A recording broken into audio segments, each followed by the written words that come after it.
Hello everyone. Now this is the fifth phylum in your non-chordates, aschelminths or nemathelminths. हमने sponges देख लिए, poriferans, उसके बाद देखे coelenterates, then we have seen ctenophora, a short phylum and the platyhelminthes. चार phylum हो गए. First of all जो चारों फाइलम थे, जो पहले चार, they are acoelomate phylums without any body cavity और coelom. We have seen they are mainly diploblastic except platyhelminth. From platyhelminth onward we will have triploblastic animals. उनके एग्जाम्पल्स हमने देखे, कैरेक्टर्स, रिप्रोडक्शन एटसेट्रा, हम सभी चीजें उनके देख चुके. अब थोड़ा सा इवॉल्व कर दो और एनिमल्स को, और उनमें कुछ नई चीजें हमको दिखाई देंगी. जैसे कि अपने एस्केल्मिन्थ्स या नेमैटहेलमिन्थ्स की बात करते, सो इनके अंदर आपको नर्वस सिस्टम थोड़ा अच्छा दिखेगा. इनके अंदर सेक्सुअल डायमॉर्फिज्म आ जाएगा और एक्सक्रीटरी स्ट्रक्चर वगैरह इसमें थोड़े से चेंजेस दिखाई देंगे. लेट्स सी व्हाट एस्केल्मिन्थ और नेमैटहेलमिन्थ. अब इसके दो नाम क्यों है? पुराना नाम है नेमैटहेलमिन्थ, जिसमें नेमैट मतलब या फिर नीमा मतलब थ्रेड, नीमा मतलब थ्रेड, और हेलमिन्थ मतलब worm. So these are the worms which appear look like threads because their body is long cylindrical and in cross section it is circular, hence they are called round worms. Hence their name is also round worm. दूसरा नाम क्या है इनका? Round worms. प्लैटीहेलमिन्थ में याद करो, platy मतलब flat, because their body was dorso ventrally flat, दोनों तरफ से चपटे थे वो, तो इसके लिए उनका नाम फ्लैट वर्म्स रखे थे. लेकिन एस्केल्मिन्थ्स दे आर राउंड, पूरी तरह से गोल रहेंगे सब तरफ से, इनका पूरा ऐसा सर्कुलर आउटलाइन रहेगा. अगर आपने उनको कट किए, क्रॉस सेक्शन लिए, तो आपको एक सर्कुलर आउटलाइन दिखाई देंगी. Therefore they are called round worms.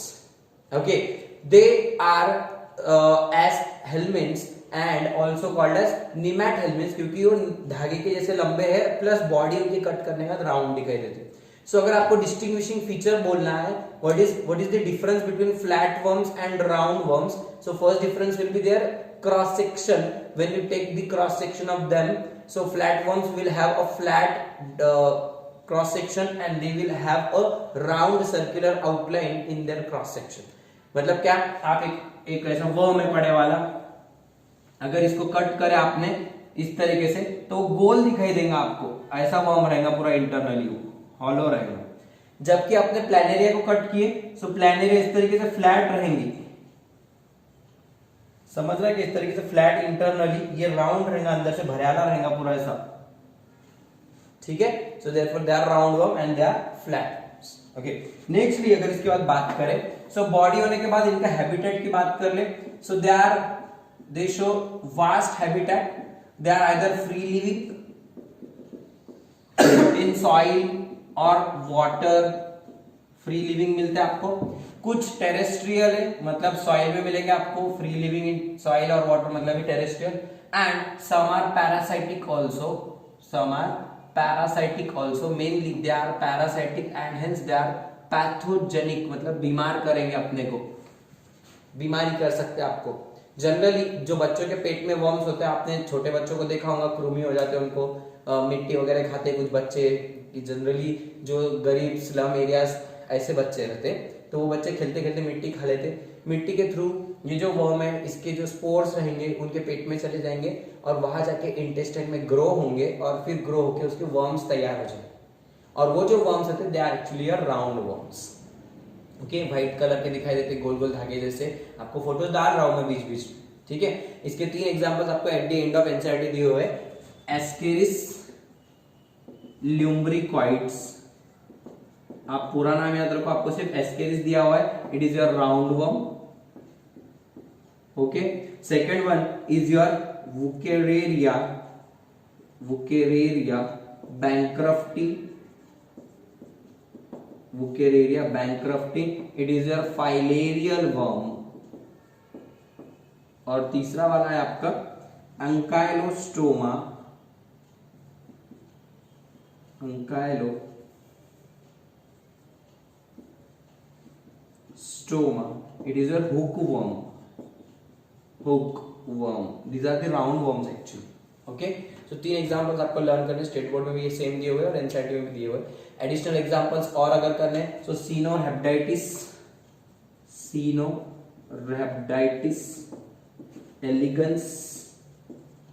Elegance ये एक वर्म है, और एक है मेलोडी गाइन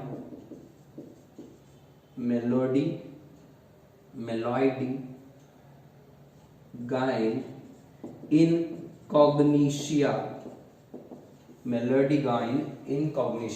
ये आपको 12th में आएंगे ये दोनों नाम, तो इसीलिए अभी से लिख के रख लो। This are round worms, caenorhabditis elegans और मेलोडी गाइन इनकॉग्निशिया एक ट्यूमर लाइक डिसीज करता है, रूट ट्यूबर्स फॉर्म करता है टोबैको वगैरह प्लांट्स में।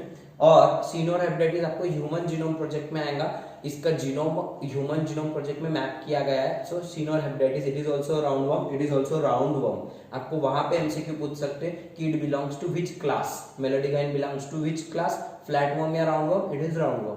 सीनोरहेप्टाइटिस इज निमेटोडिया राउंड वर्म, इनको शॉर्ट में निमेटोडा बोलते हैं, पुराना नाम, लेकिन अब नया नाम एस्केरिस के ऊपर से कर दिए, एस्केहेलमिन्थ्स। Okay, so these are the 5 examples: Ascaris lumbricoides, Wuchereria bankrupti, Ankylostoma. इनके other names roundworm, Wuchereria filarial worm because it causes filaria. ये हमको कौन सी बीमारी करता है? फाइलेरिया मतलब एलिफेंटासिस। इससे होगा आपको एस्केरियासिस,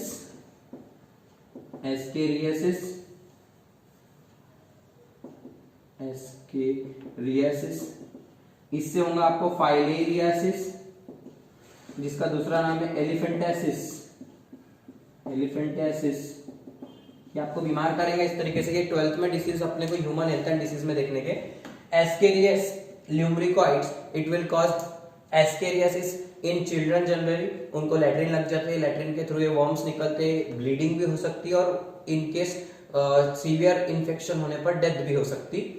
इसी तरीके से वुकेरेरिया बैंक्रफ्टी, वुकेरेरिया नाम है, अगर वुचेरेरिया मत बोलो उसको, it is wuchereria, it will cause you filariasis. हत्ती रोग आपने नाम सुना होगा, पैर हाथी के जैसा मोटा हो जाता है, उसमें one side extremity, lower extremity, generally एक पैर या फिर एक हाथ उसकी बॉडी का, lower extremities are mainly affected, पैर सा मोटा हो जाता because of this filarial worm infection. By this filarial worm it affects your lymphatic system, और फिर उसकी वजह से वहां पे पैर में पानी भर जाता, लिम्फ जमा हो जाता, पैर एकदम ऐसा नरम हो जाएगा लेकिन हत्ती के जैसा मोटा हो जाएगा, तो उसकी वजह से उसको दूसरा नाम रखा है एलिफेंटासिस।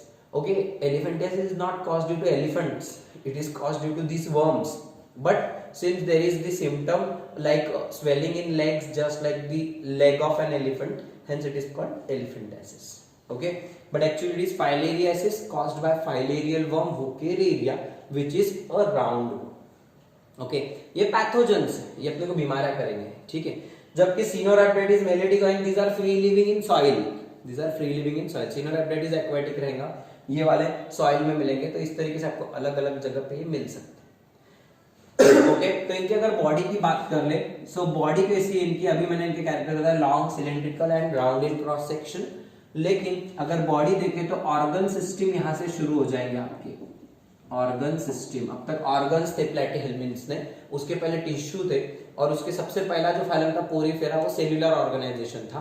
फिर सिलेंट्रेटा भी आपका टिश्यू लेवल, उसके बाद टीनोफोरा भी टिश्यू लेवल, और फिर ऑर्गन लेवल में एक ही है प्लेटिहेल्मिन्थ। अब इसके आगे ऑर्गन सिस्टम से शुरू हो जाएंगे, ठीक है। इसके बाद ऑर्गन सिस्टम्स मतलब इसमें अलग अलग सिस्टम आपको दिखाई देंगे, डाइजेस्टिव सिस्टम अलग रहेगा, एक्सक्रीटरी सिस्टम अलग रहेगा, different systems can be seen. Okay, then अगर इसके अलावा बात करें तो इनकी सिमेट्री है बायलैटरल सिमेट्री, क्योंकि अगर इतने लंबे वर्म्स को कट करेंगे आप, सो जनरली बायलैटरली आप कट करेंगे तो 2 इक्वल हिस्सों में डिवाइड कर सकते हैं। रेडियल सिमेट्री भी दिखाई देंगे आपको, क्योंकि उनकी बॉडी के रेडियली आप कट कर सकते हैं कितनी भी तरीके से, बट आपको बायलैटरल सिमेट्री दिया हुआ है, सो जस्ट रिमेंबर दैट।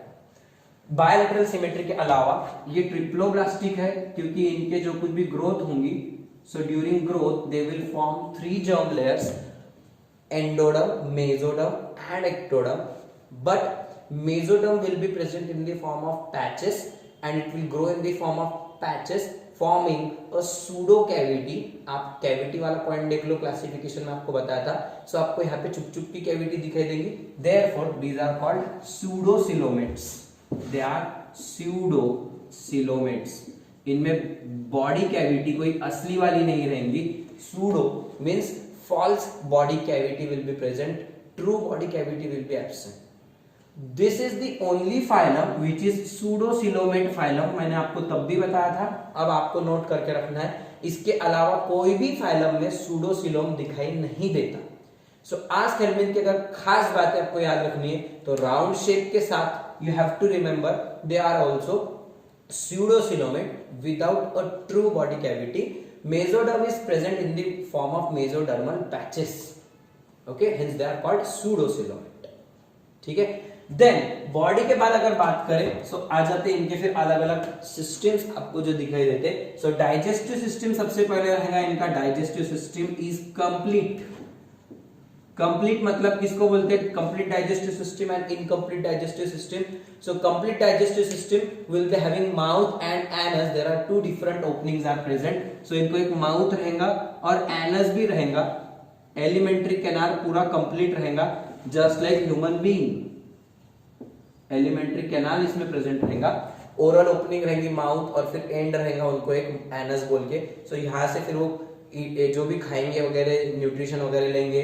सो अगर फ्री लिविंग है तो न्यूट्रिशन नॉर्मली खा लेंगे कुछ भी चीजें।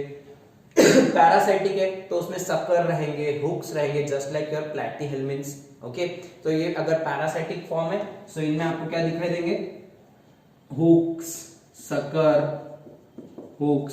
सकर, टीथ, स्पाइन्स, ये चीजें आपको पैरासाइटिक फॉर्म में दिखाई भी देंगे। ठीक है, in parasitic form again same things can be seen. Hooks are present, body में अटक जाएंगे अंदर अपने इंटेस्टाइन में और फिर न्यूट्रिशन सक करेंगे with the help of sucking type of mouth. Okay, teeth वगैरह हो सकते हैं और स्पाइन्स हो सकते हैं। As well as their body is also covered by thick cuticular covering on body for protection. Body पे थिक क्यूटिकल रहेगा उनको प्रोटेक्शन मिलने के लिए। इस तरीके से फिर वो बहुत खुद को बचा कर रखेंगे with in our body. Okay, उनको कुछ होगा नहीं, बॉडी बहुत थिक स्किन से, बहुत थिक क्यूटिकल जैसे मटेरियल से कवर्ड है। ये भी याद रखो यहाँ पे। लेकिन किसमें? Only in parasitic form. Free living form को जरूरत नहीं है, इतनी ज्यादा थिक उनकी बॉडी नहीं है। They are generally microscopic. मेलेडिगाइन वगैरह माइक्रोस्कोपिक रहते, बहुत छोटे रहते, रूट सेल्स में घुस के बढ़ जाते हैं और फिर वहां पे वो डिसीज कॉज करते हैं। ओके, सो दैट, और जनरली जो बड़े रहेंगे थोड़े उनमें ऐसे क्यूटिकल की कवरिंग दिखाई जो अपने को आंखों से दिखाई दे सकते हैं उनमें। ठीक है, देन पैरासाइटिक फॉर्म में आप इसके अलावा कंप्लीट डाइजेस्टिव सिस्टम है। आप जैसे कि फोटो में देख सकते हैं, एस्केरिस की आपको फोटो आ रही है। सो एस्केरिस में मेल और फीमेल अलग अलग दिखाई देते हैं और अलग अलग रहते। सो मेल का जो स्ट्रक्चर है जनरली मेल थिक रहते और छोटे रहेंगे, प्लस उनकी बॉडी के एंड पे आपको एक हुक जैसा स्ट्रक्चर दिखाई देगा।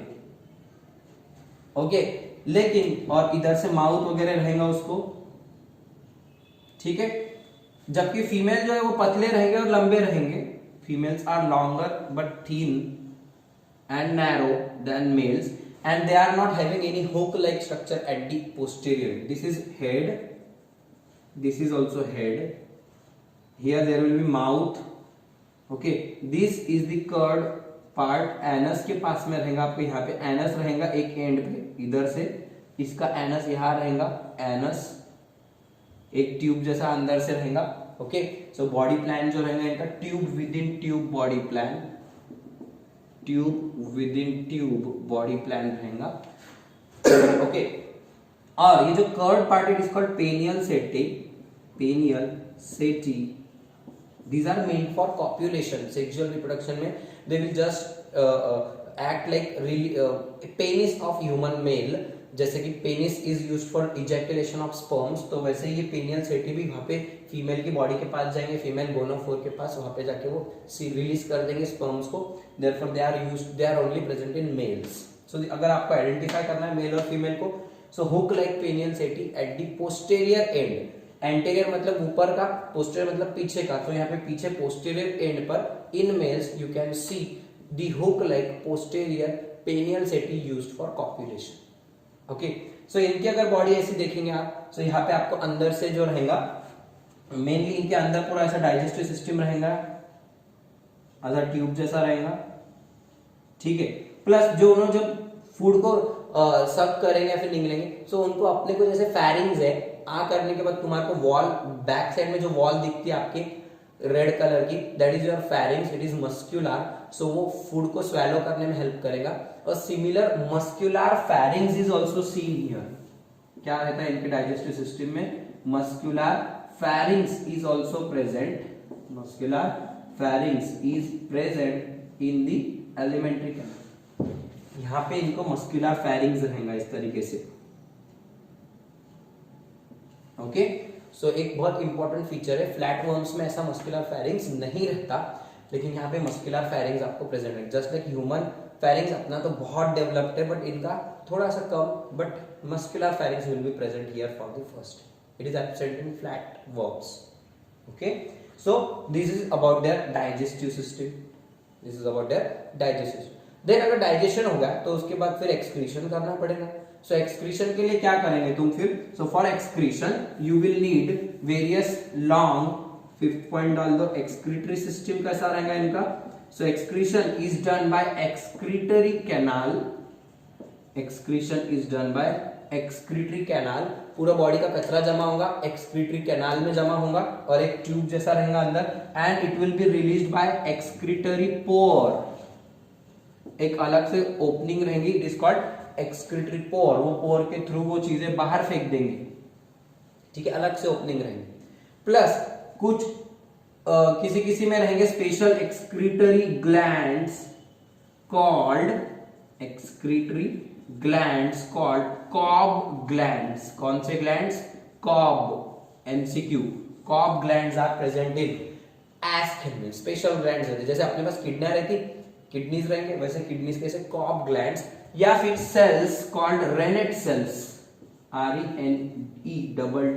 RENETTE cells. So these two are the excretory structures in roundworms, either Cobb glands, the excretory glands, or the excretory cells here, Rennet cells. They also collect the excretory material and they will release it into excretory canal, and through excretory canal it will be released out of the body through a small opening called excretory pore. So क्या क्या रहते हैं इनके excretory structure?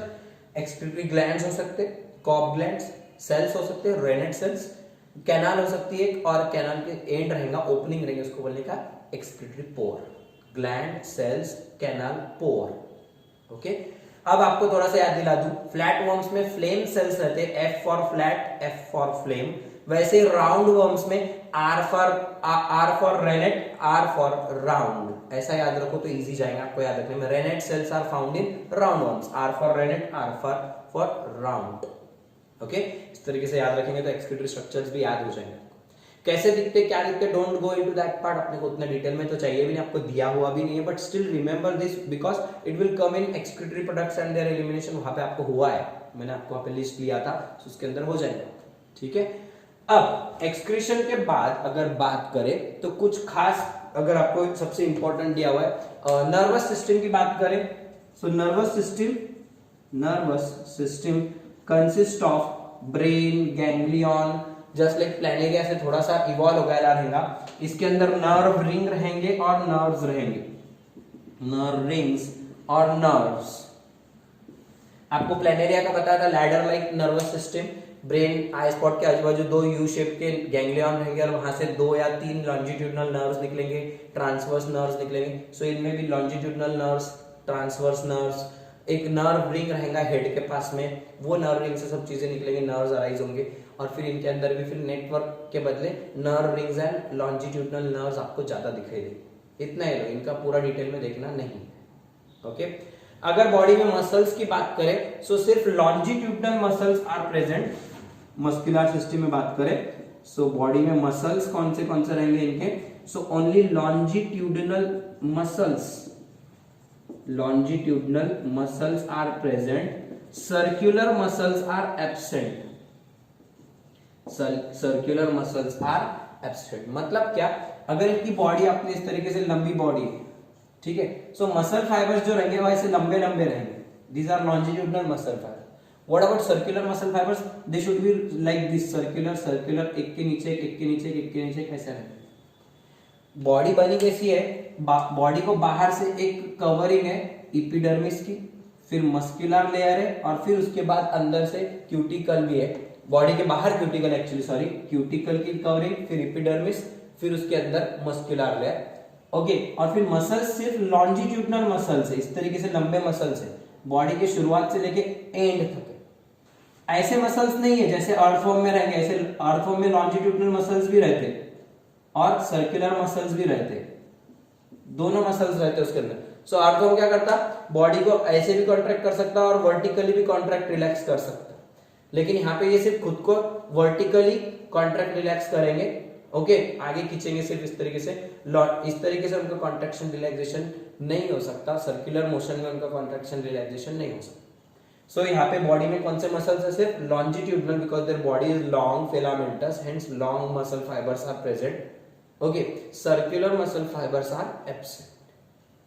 ठीक है, so this is about the muscles और the body muscles. Nextly अगर बात करें तो रिप्रोडक्शन की बात करते हैं। लास्ट पॉइंट, रिप्रोडक्टिव सिस्टम कैसा बना है? तो सबसे पहले तो there sexes are separate, that is unisexual body रहेंगी इनकी, एक बॉडी में एक ही सेक्स, मतलब they are said to be dioecious animals. कैसे animals? Dioecious means human being के जैसे। Male sex organs are present in male body and female sex organs are present in female body. So अभी आपको मैंने बताया male ascaris और female ascaris अलग अलग रहते, राइट? प्लैटीहेल्मिन्स आर हर्माफ्रोडाइट्स, एक ही बॉडी में ओवरी भी रहेंगी, टेस्टिस भी रहेंगी। यहाँ पे कैसा रहेगा? मेल की बॉडी में रहेंगे ovary, testis, sorry, male body में रहेंगे टेस्टिस, और जो फीमेल की बॉडी है, फीमेल की बॉडी में रहेंगे ओवरी। ठीक है, so male and female are distinct, male sex and female sex organ is present in distinct body. Okay, they are present in distinct. Males are and as well as one more thing, ना सिर्फ उनके sexes अलग अलग है, बल्कि male body के characters और female body के कैरेक्टर्स भी अलग अलग है। जैसे कि मेल थिक रहेगा, मेल फीमेल थीन रहेंगी, नैरो रहेंगी, ये शॉर्ट रहेगा, प्लस ये इसके पास में एक पेनियल सेटी रहेंगी एंड में, एट दी एंड यहाँ पे पेनियल सेटी एब्सेंट रहेंगे। अगर आप मॉर्फोलॉजिकली जज करें तो आपको मेल पहचान सकते और फीमेल भी पहचान सकते। जब दोनों के मॉर्फोलॉजीज अलग अलग रहते तो उसको बोलने का sexual dimorphism. They show sexual dimorphism means what? Both the sex or both the bodies, that is male body and female body, can be distinguished on the basis of external morphology. Just like human being, अगर human male की बात करें तो आपको mustache, beard, broad chest, okay, muscular build-up, so ये सब male के characters रहेंगे। आप body देख के पहचान सकते हैं it is male। और अगर फीमेल की बात करें तो growth of mammary glands, okay, narrow waist, narrow रहेंगी, plus absence of beard, moustache, ये फीमेल की बॉडी के कुछ कैरेक्टर्स रहेंगे, राइट? सो आप मेल और फीमेल को डिस्टिंग्विश कैसे कर सकते हैं? जनरली अपन मॉर्फोलॉजी के हिसाब से, एक्सटर्नल स्ट्रक्चर के हिसाब से ही तुम उनको पहचान सकते हैं। दोनों के कैरेक्टर्स अलग अलग है, ऐसा थोड़ी रहता मेल और फीमेल एक जैसे दिखते पूरे। मेल भी विदाउट बियर्ड, फीमेल भी विदाउट बियर्ड, मेल में भी मैमरी ग्लैंड्स, फीमेल में भी मैमरी ग्लैंड्स की ग्रोथ, ऐसा नहीं रहता। दोनों में अलग अलग कैरेक्टर्स रहते। So when both the sexes can be distinguished by differences in their morphological characters, it is called sexual dimorphism. Di मतलब दो, morphism मतलब morphology, मेल की morphology अलग, फीमेल की morphology अलग, hence it is called sexual dimorphism. Okay, what are the sexual dimorphism features here? Male is thick, short and having penial setae. Female is narrow, thin, long without penial setae. Okay, so these are the characters of the male and female. ये हो गया उनकी body की बात। Sexes अलग अलग है, hermaphrodite नहीं है, यूनिसेक्सुअल है, मतलब क्या है? डायोशियस है। लेकिन इसके साथ रिप्रोडक्शन कैसा होता है? So generally sexual reproduction is present, only sexual reproduction is present, asexual reproduction is absent, asexual reproduction is absent. अगर सेक्सुअल है तो गैमेट्स रहेंगे, मेल एंड फीमेल गैमेट्स, ठीक है। डेवलप फर्टिलाइजेशन जनरली इनका कैसा होगा, अगर फर्टिलाइजेशन की बात करें तो इंटरनल फर्टिलाइजेशन रहेगा। Male will deposit the sperm on the female body, और फीमेल के अंदर जाके स्पर्म्स फर्टिलाइज करेंगे एग को, वहां पे जाइगोट बनेगा। हो सकता वो जाइगोट जो बनेगा, zygote is formed by male plus female, male plus female they will form zygote. That zygote may grow into larval stages. It may grow into larval stages, and then it will form adult. And then it will form adult. Or that zygote may directly develop into adult. Zygote may directly develop into adult. देखो दो प्रकार के development यहाँ पे दिखाई देते हैं। या तो zygote से डायरेक्टली adult बनेगा, मतलब ये होगा direct development. This is called direct development. When zygote grows, divides and grow into adult-like individual, so उसको बोलने का just like human being अपना बेबी अपने जैसा ही दिखाई देता है, adult के जैसा, right? So उसको बोलने का direct development. लेकिन अगर बीच में लार्वा जैसी कुछ स्टेजेस आ रही है, जैसे कि ये मेल फीमेल है, फीमेल की बॉडी में से फिर एग्स रिलीज हुए, फर्टिलाइज्ड एग्स, वो एग्स ने ग्रो होकर कुछ तो भी छोटे छोटे ऐसे लार्वे बने, अलग अलग फॉर्म के लार्वे रहेंगे। जैसे कि एक लार्वी बहुत थिक रहेगा, ठीक है, एक लार्वी बहुत थीन रहेगी उसकी, एक शॉर्ट रहेंगी, एक थोड़ी सी लॉन्ग रहेंगी। सो अलग अलग शेप के लार्वे दिखाई देंगी, और फिर बाद में जाके वो एडल्ट में ग्रो होंगे। सो ये रहेगा तुम्हारा इनडायरेक्ट डेवलपमेंट। समझ रहा है, ये कौन सा डेवलपमेंट हो जाएगा, इनडायरेक्ट डेवलपमेंट। पहला डेवलपमेंट कौन सा है, डायरेक्ट डेवलपमेंट, मतलब यहाँ पे दोनों डेवलपमेंट पॉसिबल है। फ्लैटवर्म्स में सिर्फ इनडायरेक्ट डेवलपमेंट था, मेनी लार्वल स्टेजेस, वहां पे डायरेक्ट डेवलपमेंट नहीं था। यहाँ पे आपको डायरेक्ट भी दिखता, इनडायरेक्ट भी दिखता। Direct is form generally in, it is generally found in free living forms. जो फ्री लिविंग बताया मैंने आपको एग्जांपल, सिनोरैप्टिड्स वगैरह, मेलोडिगाइन वगैरह, तो इनके कुछ और इनके जैसे भी है, उनमें आपको फ्री डायरेक्ट डेवलपमेंट दिखाई देगा। लेकिन जो पैरासाइटिक है, ये जो एस्केरिस है, सो पैरासाइटिक फॉर्म्स में आपको जनरली इनडायरेक्ट डेवलपमेंट दिखाई देगा, क्योंकि अपनी बॉडी में रहते वो ग्रो होते, तो अंदर एग्स बनते, एग्स के लार्वा बनते, वो लार्वा अलग अलग स्टेज में ग्रो होते, कभी इंटेस्टाइन, कभी लंग्स, फिर इंटेस्टाइन, फिर वहां से ग्रो होकर लैट्रिन के थ्रू बाहर जाते, वहां जाके फिर और लोगों को इन्फेक्शन फैलाते, उनकी बॉडी में फिर से अलग अलग स्टेजेस में ग्रोथ, मतलब इस तरीके से जब मल्टीपल लार्वल स्टेजेस में ग्रोथ होंगी, that kind of growth is said to be indirect development and is generally shown by parasitic forms. अब इनके अलग अलग लार्वा रह सकते, आपको दो तीन नाम बोल रहा हूं, सिर्फ लर्न कर लो। रैप्टाइटिफॉर्म, रैप्टिटिफॉर्म या रैप्डिफॉर्म, रैप्टाइटिफॉर्म लार्वा, फाइलेरिफॉर्म, फाइलेरिफॉर्म लार्वा, माइक्रोफाइलेरी, माइक्रोफाइलेरी। जनरली ये दोनों जो है, ये वुकेरेरिया, आपका जो फाइलेरियल वर्म है जो आपको हत्ती रोग करने वाला है, एलिफेंटाइसिस वाला है, सो उसके फाइलेरी के बाद ये इन्फेक्टिव स्टेजेस है। Microfilariae is the infective stage of that wuchereria worm, वो अपने बॉडी में घूमते घूमते इन्फेक्शन करेगा। ये उसके अलग अलग स्टेजेस हैं। रैप्टाइटिफॉर्म, ये जो मोटा बनाया था मैंने, ये जो थिक है, इसको बोलते हैं रैप्टाइटिफॉर्म। अगर वो पतला हो गया, थीन हो गया, तो वो हो जाएगा फाइलेरिफॉर्म, माइक्रोफाइलेरिफॉर्म।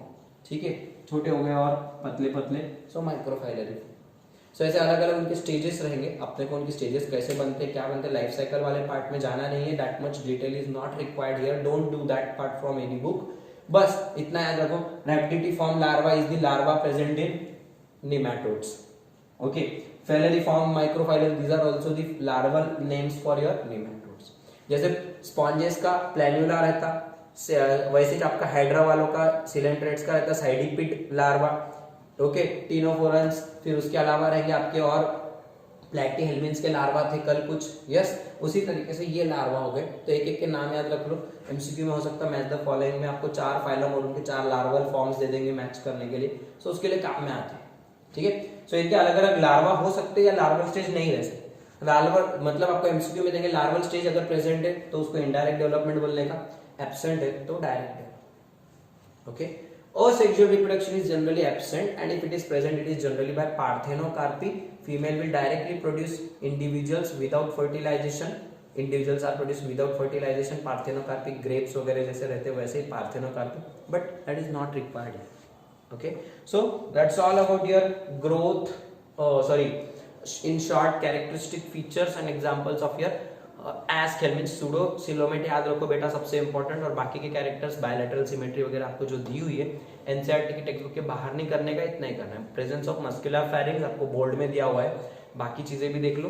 एंड नर्वस सिस्टम नहीं दिया हुआ है, नोट कर लो बस, वो nerve rings and nerves are present here. Body में मसल्स लॉन्जिट्यूडनल है, सर्कुलर नहीं। एक रिवीजन दे दो, sexual dimorphism present, sexually distinct bodies are present, that is both sexes are separate. ये देने के बाद here it's done, will start with the next phylum Annelida in our next lecture.